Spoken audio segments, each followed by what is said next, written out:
All right, guys, so we got the car up on the quick jacks, prepping it to pull the transmission.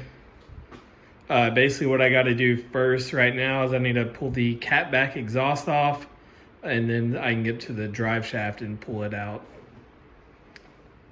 All right, y'all, I'm gonna make this quick. There was an exhaust hanger on the back near each of the exhaust tips that I had to remove. Then you want to unplug your active exhaust valves on each side. There's a hanger here right above the active exhaust valves you have to remove. So I'm about to pull this one, and then you have this larger one on each side. After I pull these off, I'll be able to slide the cat back off the car. All right, so I got the cat back exhaust off. I didn't really show the actual removal because I'm doing it by myself, so it's a little bit awkward. Got that down though, and now I can pull the drive shaft out of the way.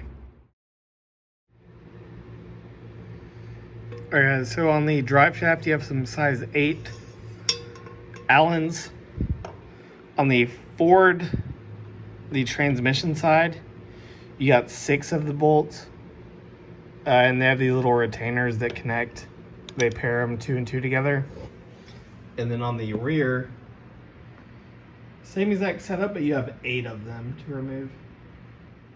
All right, y'all, so I'm on the rear right now. Like I said, there's 8 around. I'm gonna take these out by the pair. On the Ford transmission side, I only have 2 bolts in holding it on. So I'm gonna get all these out, slowly lower it, and try to support it. And then remove the last 2 on the front side and pull this drive shaft down. I'm by myself, so it's kind of hard to try and record while I'm doing it underneath the car, but trying to give you guys an idea of what I'm doing here. All right, guys, so I got the drive shaft out of the way. I did have to use a rubber mallet to kind of beat it on the rear end to loosen it up.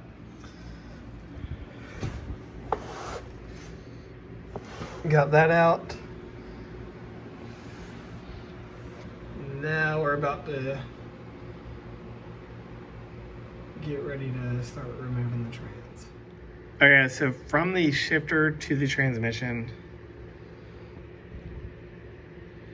you have a pin on both sides. This one is just like this one, except for I've already removed it. Basically, it rotates to lock it in place. So you have to rotate it, and then you can pull it out. So now I'm gonna pull the other side, and then we'll be able to remove the shifter from the top and disconnect it from the trans. All right, guys, so we just pulled the exhaust from the turbos back, and now we're about to pull the wastegates to get them out of the way from the transmission so we can get it down. All right, so we pulled off the turbo wastegates, and then already went ahead and removed the transmission support mount. I had 2 plug-in harnesses on the driver's side I had to remove. One to here, and then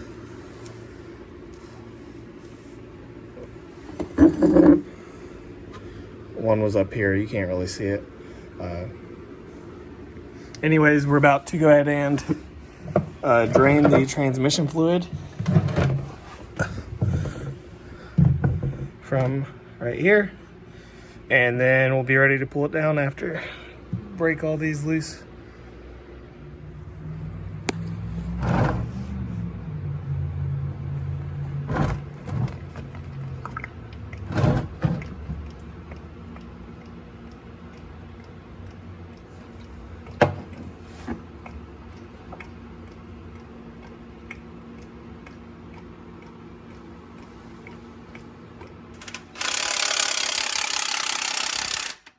All right, so we got this transmission jack lined up. It's got a strap we already have thrown over the trans. We're gonna tighten it down.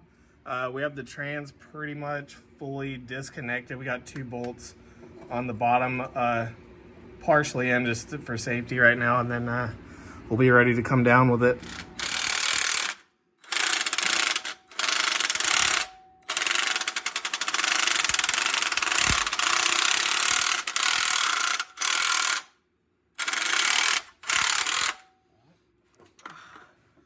There you go, transmission is down.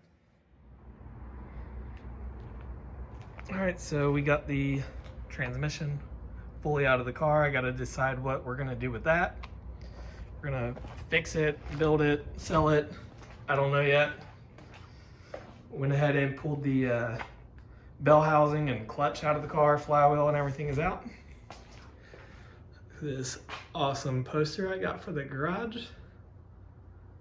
Cool picture of the car printed out. And that's gonna be it for today.